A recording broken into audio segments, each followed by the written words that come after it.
दर्शकवृन्द, कार्यक्रम पूर्वाधार परिवेशमा यहाँलाई हार्दिक स्वागत एवं नमस्कार। म मधुसूदन रायमाझी। आज पनि हामीले पूर्वाधार निर्माणसँग सम्बन्धित विषयमा केन्द्रित रहेर कार्यक्रम तयार पारेका छौँ। दर्शकवृन्द, आधुनिक र व्यवस्थित सहर आजको आवश्यकता हो। योजना निर्माणले नै व्यवस्थित सहरको परिकल्पना गर्न सकिन्छ। सहर निर्माणको पहिलो शर्त योजना निर्माण नै हो। योजना बिना सहर व्यवस्थित र आधुनिक बन्न सक्दैन। सोही अनुरूप सरकारले देशभरका सहरहरूलाई आधुनिक र व्यवस्थित बनाउने मुख्य उद्देश्यसहित विभिन्न पूर्वाधार निर्माणको काम गरिरहेको छ। सहरी विकास मन्त्रालय सहरी विकास तथा भवन निर्माण विभाग मार्फत पनि देशभर विभिन्न सहरी पूर्वाधार निर्माणको काम भइरहेको छ। यसैबीच विभागले गत आर्थिक वर्षको समीक्षा र यस आर्थिक वर्षमा गर्नुपर्ने कामको प्राथमिकताको विषयमा एक दिने गोष्ठी सम्पन्न गरेको छ।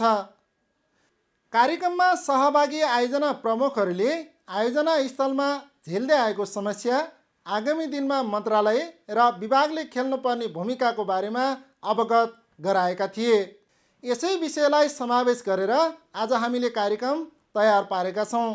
प्रस्तुत छ यसैसँग सम्बन्धित एक रिपोर्ट।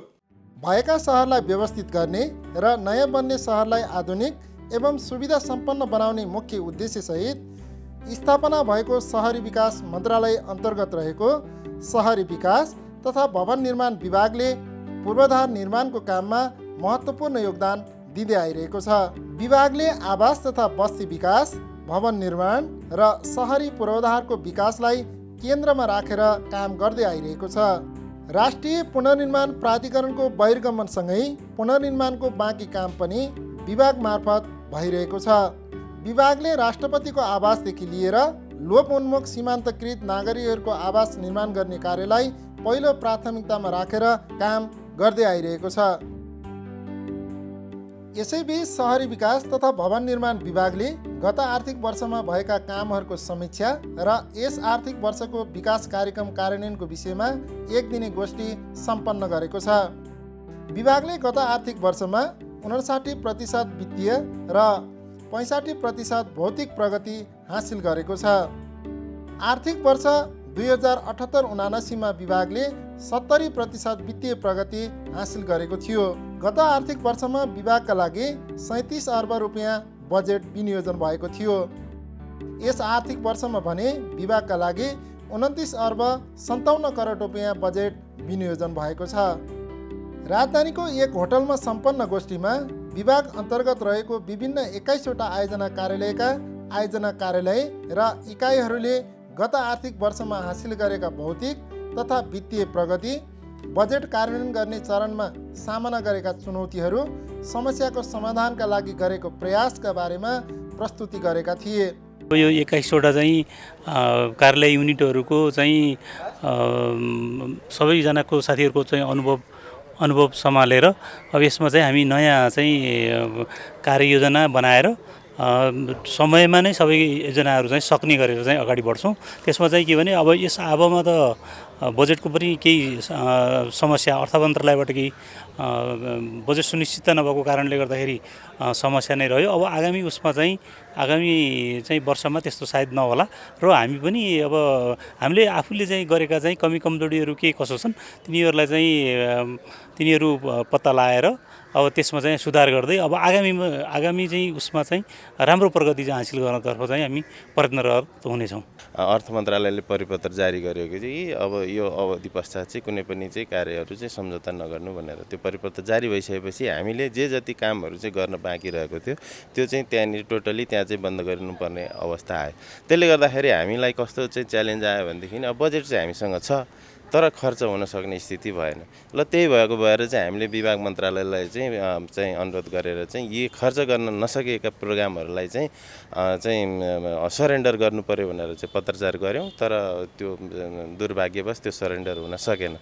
यसबाट चाहिँ के लेसन लर्न भयो भने ती कार्यक्रमहरू अब यसपालि चाहिँ अब यो सुरुवातमै चाहिँ हामीले कुन कार्यक्रमहरू चाहिँ अब विभाग मन्त्रालयले चाहिँ के सोच्नु पर्यो भने यस विषयमा सुरुमै चाहिँ कुन कार्यक्रमहरू चाहिँ वर्ष गरेर लाने र कुन कार्यक्रमहरू चाहिँ सालवैशालीको रूपमा चाहिँ सञ्चालन गर्ने भन्ने विषय चाहिँ स्पष्ट निर्देशन भए पश्चात हामी चाहिँ त्यही अनुसारले अगाडि बढ्थ्यौँ र त्यही अनुसारले चाहिँ हाम्रो चाहिँ स्ट्राटेजी बन्थ्यो र प्रोग्रेस पनि त्यही अनुसारले हामी अगाडि बढ्थ्यौँ। यसै सिलसिलामा कैलालीले चाहिँ जुन साना प्रकृतिका योजनाहरू चाहिँ हामीले हालसालै चाहिँ आजैको मितिमा पनि हामीले चाहिँ सूचना जारी गरेको अवस्था छ। 10वटा चाहिँ योजनाहरूको चाहिँ टेन्डर चाहिँ आह्वान पनि गरिसकेको अवस्था छ। यसरी गर्दाखेरि हामी चाहिँ अब यस आर्थिक वर्षमा चाहिँ तोकिएको चाहिँ लक्ष्य चाहिँ पुरा गर्ने चाहिँ अब प्रतिबद्धता पनि हामीले यहाँ गर्छौँ पनि र हामीले उल्लेख्य प्रगति चाहिँ गर्छौँ भन्ने नै हाम्रो चाहिँ बुझाइ छ र हाम्रो मान्यता पनि त्यही हो।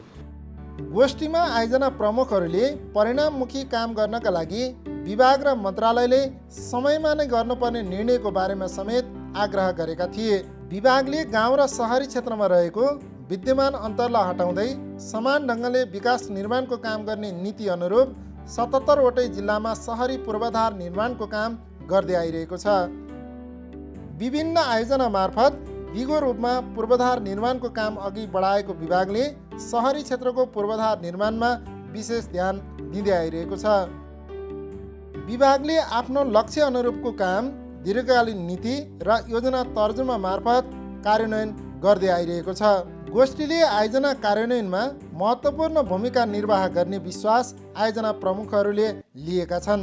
आयोजनाहरूले झेल्दै आएका समस्या र आगामी दिनमा विभाग र मन्त्रालयले खेल्नुपर्ने भूमिकाको विषयमा आयोजना प्रमुखहरूको तर्फबाट सङ्घीय आयोजना कार्यान्वयन इकाइ कास्कीका आयोजना प्रमुख सुरज पौडेलले आफ्नो धारणा राख्नु भएको थियो।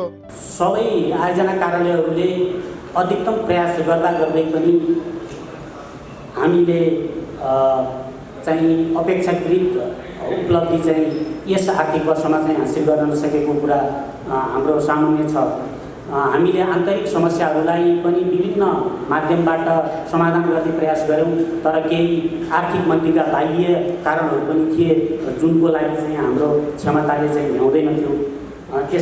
ती कुराहरूमा पनि हामीले समीक्षा गऱ्यौँ र आयोजना कार्यालयहरूले अधिकतम प्रगति हासिल गर्नका लागि स्वाभाविक रूपमा चाहिँ विभाग र मन्त्रालयसँग पनि केही अपेक्षा राखेका थिए र त्यसै गरेर विभाग र मन्त्रालयले पनि आयोजना कार्यालयहरूसँग केही अपेक्षा अवश्य नै राखेकै हुन्छ र पनि ती समस्याहरूसँग संयुक्त रूपमै जुधेरै यो प्रगति हासिल गर्ने प्रयास गरिएको हो। यसबाट हामीलाई आगामी दिनहरूमा हाम्रा कार्यक्रमहरूलाई अझ प्रगति हासिल गर्ने गरी अगाडि बढ्न कसरी मद्दत मिल्छ भन्ने कुराको चाहिँ एउटा समीक्षा यसबाट पनि हामीलाई आउँछ। कर्मचारीहरूको वृत्ति विकासमा र अन्य अवसरहरूमा चाहिँ न्यायोचित र सहभागितात्मक निर्णयहरू भइदियोस् भन्ने एक खालको चाहिँ हामीलाई अपेक्षा रहेको छ। त्यसै गरेर म्याथ भेरिएसन प्राइस एडजस्टमेन्ट र सिप प्रोजेक्टहरूलाई समाधान गर्ने विषयहरूमा एक हिसाबले कार्यविधिहरू र निर्देशन लगायतका परिपत्रहरूबाट सबै आयोजना कार्यहरू एउटै बाटो समाएर अगाडि बढ्नलाई चाहिँ अवसर मिलोस् र त्यो खालको चाहिँ हामीलाई निर्देशन प्राप्त होस् भन्ने एउटा अपेक्षा पनि राखिएको छ। र आज हामीले यो समीक्षा गोष्ठी गर्दै गर्दा एउटा घोषणापत्र पनि हामीले प्रतिबद्धता जनाएका छौँ। घोषणापत्रमा प्रतिबद्धता जनाएका विषयहरूमा हामी सहभागीको तर्फबाट चाहिँ प्रतिबद्धता पुनः दोहोऱ्याउन चाहन्छौँ। गोष्ठीले गत आर्थिक वर्षमा भएका कामको समीक्षा गर्नुका साथै चालु आर्थिक वर्षको वार्षिक विकास कार्यक्रम कार्यान्वयनलाई प्रभावकारी रूपमा कार्यान्वयनमा लैजाने निष्कर्ष निकालेको छ। सहरी विकास तथा भवन निर्माण विभागका उपमहानिर्देशक आवास महाशाखाका प्रमुख प्रकीर्ण तुलाधरले यस आर्थिक वर्षमा लक्ष्य अनुरूपको बजेट कार्यान्वयन गर्न कार्यतालिका बनाएर नै काम गर्ने निर्णय भएको बताउनुभयो। अब हाम्रो कस्तो छ भन्दाखेरि हामी हरेक वर्ष यो आर्थिक वर्ष समाप्त भइसकेपछि हामीले गरेका वर्षभरि गरेका कामहरूको हामी चाहिँ समीक्षा गर्छौँ। त्यसबाट चाहिँ हामीले के कति हामीले यो अनुभवहरू पाएका छन्, के कति हामीले कमी कमजोरी देख्यौँ, के कति चुनौतीहरू हामीले चाहिँ यो कार्यान्वयनको दौरानमा हामीले चाहिँ पाएका छौँ र सोही अनुभवको साटासाट र सेयरिङ गर्ने हिसाबले र एक अर्काको बिचमा चाहिँ आफ्नो यो आफूले गरे अनुकरणीय उदाहरणका कामहरू गरेका कामहरू चाहिँ सेयरिङ गर्ने हिसाबले चाहिँ हामी चाहिँ वर्षमा एकचोटि यो समीक्षा गोष्ठीमा चाहिँ हामी राख्छौँ र यसरी चाहिँ हामीले गोष्ठीमा राखिसकेपछि जुन अनुभवको साटासाट हामीले जुन गरेका कमी कमजोरीको साटासाट र जुन हामीले चाहिँ के कामहरू चाहिँ कुनै कुनै समस्यालाई समाधान गर्नलाई चाहिँ के कस्तो पहल गर्यो भन्ने कुरा चाहिँ हामी चाहिँ सेयर गर्छौँ होइन। अनि त्यो सेयर गरेर चाहिँ आफ्नो कार्यक्षमता र कार्यकुशलता चाहिँ हामीले चाहिँ यसमा चाहिँ अभिवृद्धि गर्नको अभिप्रायले पनि हामीले यो गोष्ठी गरेका हौँ। यसपालि चाहिँ अब यो विभिन्न यावत कारणले गर्दाखेरि अब देशको परिस्थिति, चुनाव, यो गिट्टी बालुवाहरूको अभाव अनि त्यस्तै चाहिँ अब हाम्रो चाहिँ यो हामीसँग बहुवर्षीय जुन कन्ट्र्याक्टहरू छ हामीसँग कमी हुनु र यो त्यो कारणले गर्दाखेरि चाहिँ यो हामीले चाहिँ अपेक्षित रूपमा चाहिँ जुन विगतमा हामीले चाहिँ जहिले पनि 70% भन्दा नगएर प्रगति गरिरहेको भए तापनि तैपनि हामीले चाहिँ यो यसमा भरमग्दुर प्रयास गरेर हामीले चाहिँ लगभग यो हाम्रो राष्ट्रिय हाम्रो जुन आँकडा छ सोको हाराहारीमा नै हामीले चाहिँ प्रगति चाहिँ अहिले हासिल गरेको अवस्था छ। चालु आबमा चाहिँ अब यसलाई चाहिँ 70 होइन हामी 80% नै गर्ने गरी चाहिँ एउटा चाहिँ कार्ययोजना गरी र सकभर चाहिँ अब हामीले चाहिँ यसलाई चाहिँ सम्पूर्ण ठेक्काहरू यो कार्तिक मसान्तभित्र नै गरी र यसको पुँजीगत गराउने तर्फ चाहिँ हामी प्रतिबद्ध भई लागिपरेका छौँ। कार्यक्रममा शहरी विकास तथा भवन निर्माण विभागका महानिर्देशक सुरेन्द्र मोहन श्रेष्ठले गोष्ठीले जारी गरेको घोषणापत्रलाई कार्यान्वयन गरेर अघि बढ्ने प्रतिबद्धता व्यक्त गर्नुभयो। छोटो समयमा उहाँ लगायत श्रीमान सचिवज्यू, अर्थमन्त्रीज्यू लगायत सबै सहमन्त्रीहरूको सहयोगले हामीले 59% पुर्याउनु पाएका छौँ। भनेको त्यो 3 महिनाको छोटो अवधिमा 40-42% प्रगति सबैको सहयोगले पाएको छ। पुरस्कार प्राप्त सबै साथीहरू र प्राप्त हुनु बाँकी सबै साथीहरूलाई समेत बधाई दिँदै अहिलेसम्म जुन बसेर यो आजको जुन कार्यक्रम सफल पार्न सहयोग गर्नुभयो त्यसलाई धन्यवाद दिन्छु। कार्यक्रममा शहरी विकास मन्त्रालयका सचिव रविन्द्रनाथ श्रेष्ठले आयोजनाहरूलाई सहज रूपमा काम गर्न मन्त्रालयले समन्वयकारी भूमिका निर्वाह गर्ने विश्वास व्यक्त गर्नुभयो। काम नगर्ने निर्माण व्यवसायहरूलाई सार्वजनिक खरिद नियमावली अनुसार ठेक्का तोड्न निर्देशन दिँदै उहाँले निर्माणको गुणस्तर कायम गर्नका लागि प्रभावकारी अनुगमनको खाँचो रहेकोमा जोड दिनुभयो। मैले अब यहाँ विभागबाट कोअर्डिनेसन कोअपरेसन मन्त्रालयबाट पनि कोअर्डिनेसन कोअपरेसन हुनु पर्यो भनेको छ। अब मैले सबको कोअर्डिनेसन कोअपरेसन सबै चिज गरिदिन्छु। अब हामीले यहाँ अहिले जति छलफल गर्ने हाम्रो बसमा भएका कुराहरूसँग गर्न सक्छौँ। त्योभन्दा बाहिर गएर चाहिँ बाहिरका बसका कुराहरूमा चाहिँ अब प्रयत्न गर्ने हो, त्योभन्दा केही गर्न सकिँदैन। अहिले सबभन्दा अब कार्यविधि बनाउनु भएको छ। पहिलो कार्यविधि आइसकेको छ। बजेट खर्च कसरी गर्ने भन्ने एउटा मार्गदर्शन आइसकेको छ। अब यो समन्वय र सहजीकरणको कुरा छ। मैले तपाईँहरूलाई पटक के भनेको छु भने मन्त्रालयले तपाईँहरूलाई कुनै पनि जस्तै प्रोक्युरमेन्टकै कुनै इस्यु भयो समस्या भयो भने तपाईँहरू आउनुहोस्, आफ्नो के डकुमेन्ट लिएर आउनुहोस्। मैले मैले गरौँला भएन भने जाने मान्छेहरूलाई पनि डाकेर के गर्दा हुन्छ त्यो समन्वय सहजीकरण चाहिँ मैले गरिदिन्छु। अब प्रभावकारी अनुगमनको लागि चाहिँ सबभन्दा ठुलो चाहिँ अनुगमन हो। तपाईँहरू आफू चाहिँ अनुगमनको लागि चाहिँ कार्यालय प्रमुख, विभागीय प्रमुखहरू, डिडिजी साहबहरू तपाईँहरू असाध्य चाहिँ अब यो जानुहोस्। हामीले मन्त्रालयले त अब एउटा टिम नै बनाएर अनुगमनमा खटायौँ। त्यसको रिजल्ट पनि राम्रो किन देखियो भने म आउँदाखेरि मलाई लाग्छ 26% हो कि 27% प्रगति थियो। हाम्रो डिजी साहबले सर म 70 चाहिँ लगाउँछु भन्नुहुन्थ्यो कि मलाई विश्वास त पटक्कै लागेको थिएन। मलाई त 50% खर्च जस्तो पनि लागेको थिएन। तर मलाई एकदमै अहिले खुसी किन लाग्यो भने 58% हाम्रो जेरो पनि पुगेको छ। लगभग नेसनल एभरेजमा चाहिँ आएको छ। क्वालिटी इस्युजका धेरै कुराहरू ल्याउनु भएको छ। मैले तपाईँ क्वालिटीमा चाहिँ अब यो केन्द्रीय प्रयोगशाला बनाउनु पर्ने भन्ने कुरा पनि आएको छ। यो केन्द्रीय प्रयोगशालामा सबै किसिमको टेस्ट हुने चाहिँ त्यसको लागि मन्त्रालयले के गरिदिनु भयो त्यो चाहिँ हामी गरिदिन्छौँ। सकेसम्म तपाईँहरूको सबै अफिसहरूमा मिनिमम पनि एउटा चाहिँ क्वालिटी टेस्ट गर्ने फेसिलिटी चाहिँ हुनु पऱ्यो। अहिले त प्रोजेक्ट चाहिँ एउटा सानो प्रोजेक्ट चाहिँ उसमा त गइसकेको छ भने त्यो चाहिँ तपाईँहरूले हुनु पऱ्यो। त्यसको लागि हामीले के गर्नु पऱ्यो त्यो गर्छौँ।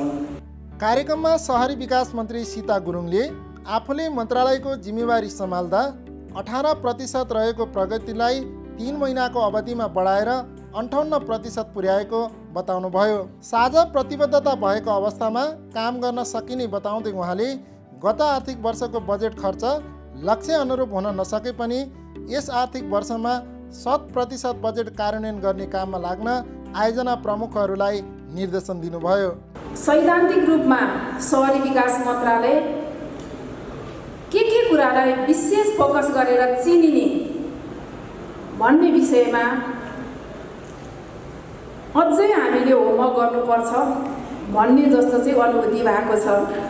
जहाँ आज हामीले जति पनि आयोजनाहरूका कुरा गऱ्यौँ, राम्रा आयोजनाका कुरा गऱ्यौँ, राम्रो बनाउन नसकेको आयोजनाहरूको कुरा गऱ्यौँ, तर ती सबै आयोजनाहरूको कुरा गरिरहँदाखेरि भवनलाई भन्यौँ, त्यस्तै गरेर सडकलाई भन्यौँ र बाँकी सहरी विकास मन्त्रालय राम्रो सहर, व्यवस्थित सहर अनि सबैको चाहिँ साझा सहर, एउटा बालकदेखि वृद्धसम्मको, ज्येष्ठ नागरिकसम्मको सहर अनि अपाङ्गता भएको व्यक्तिसम्मको पनि सहर कसरी बन्छ भन्ने विषयमा चाहिँ हाम्रो मन्त्रालयले अझै नीतिगत रूपमा, कार्यक्रमिक रूपमा कसरी जाने भन्ने कुराको प्रष्टता अर्थात् त्यो खालको कार्यक्रमहरूलाई आगामी दिनमा कसरी लाने भनेर चाहिँ जोड्नु आवश्यक हुन्छ जस्तो चाहिँ मैले अनुभूति गरेको छु। हामीले आयोजनाहरू, योजनाहरू छनौट गर्दाखेरि देशले नै एउटा सहरमा के कुरालाई जोडेर लिएर गयो भने चाहिँ आत्मनिर्भर सहर बनाउन सकिन्छ भन्ने कुराको हामीले रणनीति, नीति हुँदाहुँदै पनि कार्यक्रम चाहिँ बनाउन सकेका छैनौँ भन्ने कुरा चाहिँ देखाएको छ। धेरै ठुला भवनहरू बने, सडकहरू बने, तर त्यहाँको मान्छेको जीवनस्तर कसरी उकास्ने, आय आर्जनका कुरा कहाँबाट जोडिन्छ, रोजगारीको कुरा कहाँबाट जोडिन्छ भन्ने कुरा सँगै एकीकृत गरेर लानुपर्ने कुराहरू चाहिँ ग्याप नै भएको छ जस्तो मलाई लागेको छ। त्यो हिसाबले पनि आगामी दिनमा हामीले यसलाई सबैको सुझावबाट चाहिँ हामीले करेक्सन गरेर जानु आवश्यक छ जस्तो लाग्छ। सहरी विकास मन्त्रालयको कामलाई थप प्रभावकारी बनाउनका लागि नीतिगत रूपमा नै सुधार गरेर सबैको साझा सहर बनाउने पर्नेमा उहाँले जोड दिनुभयो।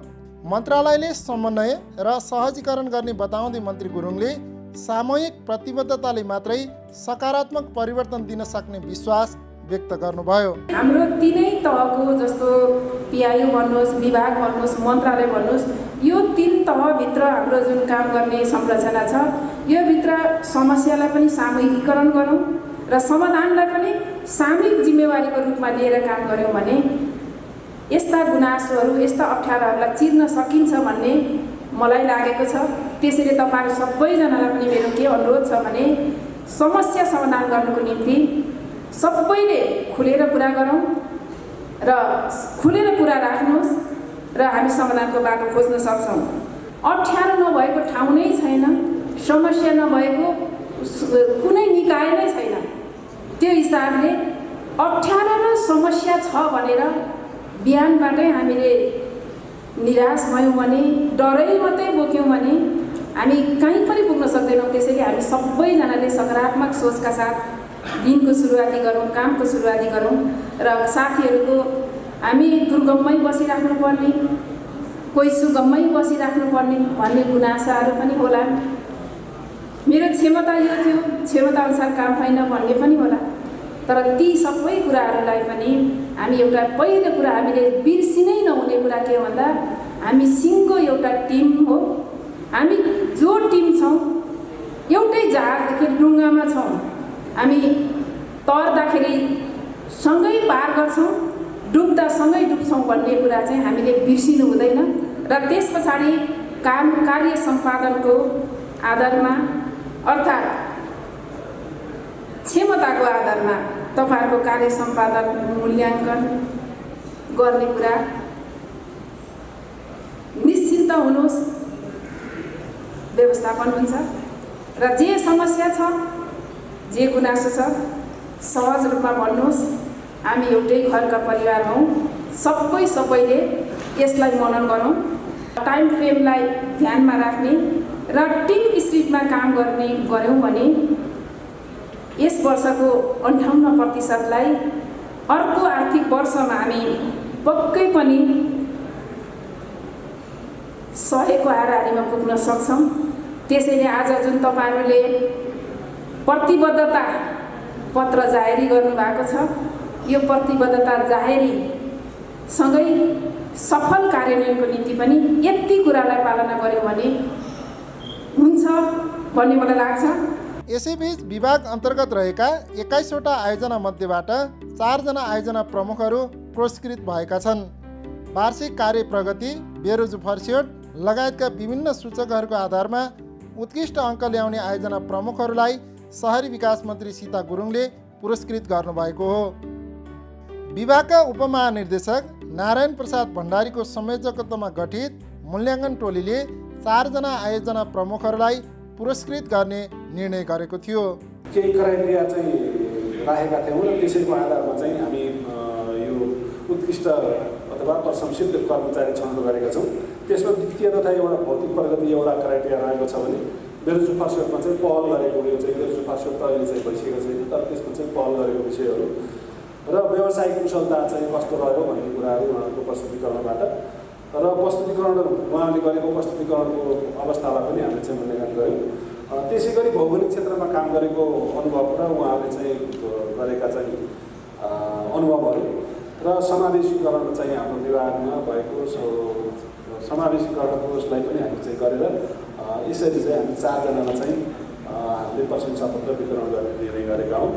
पुरस्कृत हुनेहरूमा सघन शहरी तथा भवन निर्माण आयोजना बागलुङका आयोजना प्रमुख सुनिता श्रेष्ठ, सङ्घीय आयोजना कार्यान्वयन इकाइ धनुषाका आयोजना प्रमुख प्रदीप खनाल, सघन शहरी तथा भवन निर्माण आयोजना जुम्लाका आयोजना प्रमुख प्रदीप सिंह र सङ्घीय आयोजना कार्यान्वयन इकाइ मोरङका आयोजना प्रमुख गणेश महर्जन रहनु भएको छ। हरेक वर्ष भवन विभागले आफ्नो विभागका अन्तर्गतका एजेन्सी जुन चाहिँ नि हाम्रो इकाइहरू छन् त्यो इकाइको कार्य सम्पादनलाई एउटा अध्ययन गरेर त्यसलाई मूल्याङ्कन गरेर विभिन्न क्राइटेरियाहरू तोकेर जस्तै तपाईँको गत वर्ष गरेको भौतिक र वित्तीय प्रगति, बेरोजु फर्स्यौटमा गरेको कुराहरू, त्यहाँबाट भएको उत्कृष्ट कार्यहरू र समग्रतामा यहाँ प्रस्तुतिकरणमा देखाइएका समय पालना लगायत सम्पूर्ण इन्डिकेटरहरूलाई एउटा समिति बनाएर त्यसलाई अध्ययन गरेर त्यसलाई विश्लेषण गरेर त्यसमा जुन चाहिँ नि परिपाटी बसाल्छ एकदम राम्रो हो। यसले चाहिँ नि हामी जस्तो युवा इन्जिनियरहरू आयोजना प्रमुखहरूलाई एउटा प्रतिस्पर्धी बनाउँछ र प्रतिस्पर्धाले नै गुणस्तर ल्याउँछ र गुणस्तरले नै सेवा वृद्धिमा हामी जुन पब्लिकलाई दिने सेवा छ हामीले जुन जिल्लामा गएर हामीले त्यो जिल्लाको विकासमा, त्यो क्षेत्रको विकासमा, त्यो प्रदेशको विकासमा जुन टेवा पुर्याउँछ त्यसले एउटा चाहिँ निश्चय नै एउटा ऊर्जा थप्छ र यो एउटा चाहिँ जुन प्रणाली भवन विभाग र विभिन्न सरकारी निकायमा विभागीय समीक्षा गोष्ठी त्यसले एउटा चाहिँ आगामी कार्यदिशा निर्धारण र पछिल्लो आर्थिक वर्षमा जसले उत्कृष्ट कार्य गर्यो त्यसलाई सम्मान गर्ने कार्यक्रम छ। एउटा चाहिँ यसले चाहिँ हामी कार्य गर्ने कर्मचारीहरूलाई एउटा चाहिँ उच्च मोटिभेसन भनौँ एउटा उत्प्रेरणा दिन्छ र हामी सँगसँगै हाम्रो जो टिम छ जिल्लामा कार्य गर्ने त्यो चाहे हाम्रो आन्तरिक प्राविधिक टिम होस्, प्रशासनिक टिम होस्, त्यसपछि निर्माण व्यवसायको टिम होस्, त्यसपछि भएन त्यो जिल्लाको हाम्रो निर्माण व्यवसायमा सहजीकरण गर्ने तपाईँको स्थानीय तहका प्रतिनिधिहरू मान्यज्यूहरू सबै छ, त्यसलाई सबैलाई एउटा चाहिँ रिकग्निसन हो भन्ने म चाहिँ ठान्छु। समीक्षा गोष्ठीले 21 बुँदे घोषणापत्र जारी गरेको छ। घोषणापत्रमा सरकारी भवन डिजाइन, निर्माण तथा मर्मत सम्हार सम्बन्धमा एकद्वार नीति कार्यान्वयन गरी अन्य भवनको डिजाइन तथा निर्माण कार्यको सम्बन्धित जनशक्ति नभएका सरकारी कार्यालयबाट आफै भवन निर्माण गर्ने प्रचलनलाई निरुत्साहित गर्न भवन निर्माण कार्यको प्राविधिक सहयोग एवं परामर्श सेवा सम्बन्धित कार्यविधि तयार गरी लागू गरिने उल्लेख गरिएको छ। सरकारी भवन डिजाइन, निर्माण तथा मर्मत सम्हार सम्बन्धमा एकद्वार नीति कार्यान्वयन गरी अन्य भवन डिजाइन तथा निर्माण कार्यसँग सम्बन्धित जनशक्ति नभएका सरकारी निकायबाट आफै भवन निर्माण गर्ने प्रचलनलाई निरुत्साहित गर्न भवन निर्माण कार्यको प्राविधिक सहयोग एवं परामर्श सेवा सम्बन्धी कार्यविधि तयार गरी लागू गरिनेछ। सुरक्षित भवन निर्माण अन्तर्गत भूकम्पीय दृष्टिले अत्यन्त संवेदनशील सरकारी सार्वजनिक भवन, निजी आवास भवनहरूको राष्ट्रिय भवन संहिता बमोजिम हुने गरी प्रबलीकरण डिजाइन सम्बन्धी अवधारणा पत्र, प्रबलीकरण कार्यविधि तथा निर्देशिका तयार गरी नमुनाको रूपमा कार्य अगाडि बढाइनेछ। 15 योजनामा उल्लेखित रूपान्तरणकारी योजनाहरूमध्ये नयाँ सहर आयोजना र सहरी कोरिडोर आयोजनाको राष्ट्रिय सोच अनुरूप प्रतिफल हासिल हुने गरी आगामी आवकको बजेट तथा कार्यक्रमको खाका तयार गर्दा र जनशक्ति व्यवस्थापन गर्दा उक्त विषयलाई प्रमुख प्राथमिकता दिई लक्ष्य उद्देश्य बमोजिम कार्यान्वयन गरिनेछ। सहरी विकाससँग जोडिने एक प्रमुख विषय फोहोर मैला व्यवस्थापनमा विभिन्न सङ्घीय प्रादेशिक तथा स्थानीय निकायसँग समन्वय गर्नुपर्ने साथसाथै फोहोर मैला व्यवस्थापनका संरचना निर्माणमा विशिष्टीकृत प्रविधि र ज्ञान आवश्यक पर्ने भएकोले सो सम्बन्धमा सरकारवालाको सहयोग समन्वय अध्ययन परामर्श तथा प्रविधि हस्तान्तरण लगायतका उद्देश्यले मन्त्री परिषदबाट निर्णय भई स्थापित फोहोर मैला प्राविधिक सहायता केन्द्रलाई पूर्णता दिन सङ्गठन तथा व्यवस्थापन सर्वेक्षण 2 महिनाभित्र गरिनेछ। उपरोक्त बुँदाहरूमा गरिएको प्रतिबद्धता कार्यान्वयनका लागि सहरी विकास तथा भवन निर्माण विभागका 3वटै महाशाखाबाट कार्यान्वयन कार्ययोजना संयुक्त रूपमा तयार गरी कार्यान्वयन गरिनेछ। सुरक्षित भवन निर्माण अन्तर्गत भूकम्पीय दृष्टिले अत्यन्तै संवेदनशील सरकारी सार्वजनिक भवन निजी आवासहरूको राष्ट्रिय भवन संहिता बमोजिम हुने गरी प्रबलीकरण डिजाइन सम्बन्धी अवधारणा पत्र, प्रबलीकरण कार्यविधि तथा निर्देशिका तयार गरी नमुनाको रूपमा कार्य अघि बढाइने नीति लिएको छ। 15औं योजनामा उल्लेखित रूपान्तरणकारी आयोजनाहरूमध्ये नयाँ सहर आयोजना र सहरी करिडोर आयोजनाहरूको राष्ट्रिय सोच अनुरूप प्रतिफल हासिल हुने गरी आगामी आर्थिक वर्षको बजेट तथा कार्यक्रमको खाका तयार गर्दा र जनशक्ति व्यवस्थापन गर्दा उक्त विषयलाई प्रमुख प्राथमिकता दिई लक्ष्य उद्देश्य बमोजिम कार्यान्वयन गरिने घोषणा गरिएको छ। मन्त्रालय अन्तर्गत रहेका निकायहरूले पनि बजेट कार्यान्वयनमा देखा परेका विद्यमान समस्यालाई समन्वय गरेर प्रभावकारी रूपमा कार्यक्रम कार्यान्वयनको लागि अघि बढ्नुपर्ने आवश्यकता देखिन्छ। गोष्ठीमा गत आर्थिक वर्षमा लक्ष्य अनुरूपको पुँजीगत खर्च गर्न नसकिएको निष्कर्ष निकाल्दै यस आर्थिक वर्षमा लक्ष्य अनुरूपको पुँजीगत खर्च गर्ने घोषणा समेत गरिएको छ। दर्शकवृन्द, आजको कार्यक्रम यहाँलाई कस्तो लाग्यो? सल्लाह, सुझाव र प्रतिक्रिया दिन नभुल्नुहोला। आजको कार्यक्रमबाट म सहित हाम्रो सम्पूर्ण टिमलाई बिदा दिनुहोस्। नमस्कार।